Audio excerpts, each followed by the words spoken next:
তাদের সাথেই থাকব।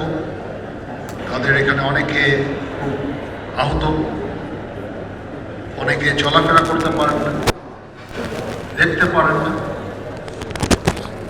আমি অ্যাসুরেন্স দিচ্ছি যে আমরা সবসময় আপনাদের পাশে থাকব।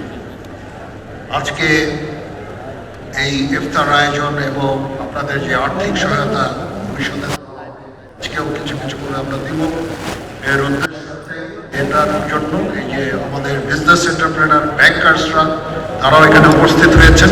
তাদের অর্থে, তাদের আর্থিক সাহায্যে আমরা এটা করছি।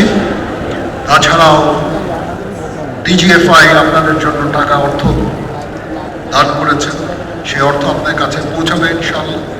এসএসএফ স্পেশাল সিকিউরিটি ফোর্স টাকা দিয়েছেন এবং এই সমস্ত ব্যাংকাররা টাকা দিয়েছেন।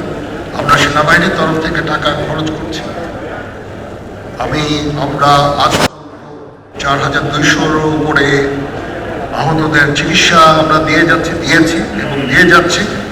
আমাদের এই সাহায্য সহযোগিতা সবসময় জারি থাকবে ইনশাআল্লাহ। আমরা চেষ্টা করব আপনাদের একটা রিহ্যাবিলিটেশনের জন্য, সেই দিকেই করে যাব। আর্থিক সাহায্য সহযোগিতা সবসময় আপনাদের প্রতি আমাদের জারি থাকবে ইনশাআল্লাহ। আপনারা কখনো মনোবল হারাবেন না, মনোবল হারানোর কিছু নাই। আপনারা জাতির কৃতি সন্তান, দেশ এবং জাতির জন্য অনেক কিছু ত্যাগ করেছেন। আমি আপনাদের অভিনন্দন জানাচ্ছি, প্রতি কৃতজ্ঞতা জানাচ্ছি এবং আপনাদেরকে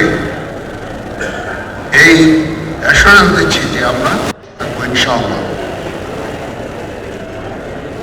সবাই ভালো থাকেন। এখন মোনাজাত হবে, মোনাজাতের পরে আমরা